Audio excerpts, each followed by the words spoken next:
জ্বালানি তেলের মূল্য বৃদ্ধির ফলে দেশের গণপরিবহনের নতুন ভাড়া নির্ধারণ করেছে সরকার। ঢাকা এবং চট্টগ্রামের প্রতি কিলোমিটারে বাস ভাড়া 11 পয়সা করে বাড়ানো হয়েছে। আজ বৃহস্পতিবার পরিবহন মালিক শ্রমিকদের সঙ্গে বৈঠক শেষে এই কথা বলেন সড়ক পরিবহন মন্ত্রী শেখ রবিউল আলম। মন্ত্রী বলেন, ঢাকা এবং চট্টগ্রামের মধ্যে দূরপাল্লার গাড়িতে প্রতি কিলোমিটারে ভাড়া 11 পয়সা বাড়ানোর সিদ্ধান্ত নেওয়া হয়েছে। এছাড়া আন্তজেলার প্রতি কিলোমিটারেও বাড়ানো হবে 11 পয়সা। মন্ত্রী বলেন, বাস ভাড়া বাড়ানোর সিদ্ধান্ত আজ থেকে কার্যকর। শুধুমাত্র ডিজেল চালিত বাসের ক্ষেত্রে এই সিদ্ধান্ত কার্যকর হবে। সিএনজি চালিত বাসের ক্ষেত্রে ভাড়া বৃদ্ধির বিষয়টি বিবেচিত হবে না। জ্বালানি তেলের দাম কমে গেলেও ভাড়াও আবার কমবে। তবে রেলওয়েতে ভাড়া বাড়ানোর বিষয়ে এখনো সিদ্ধান্ত নেওয়া হয়নি বলে জানান সড়কমন্ত্রী শেখ রবিউল আলম।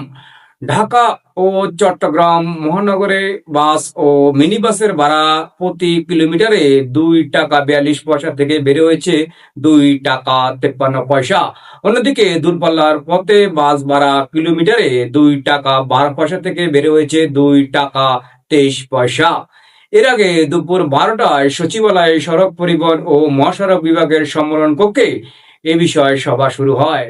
সড়ক মন্ত্রীর সভাপতিত্বে সভায় পরিবহন মালিক, বাংলাদেশ সড়ক পরিবহন কর্তৃপক্ষ, সড়ক পরিবহন ও মহাসড়ক বিভাগের কর্মকর্তা সহ সংশ্লিষ্টরা উপস্থিত ছিলেন।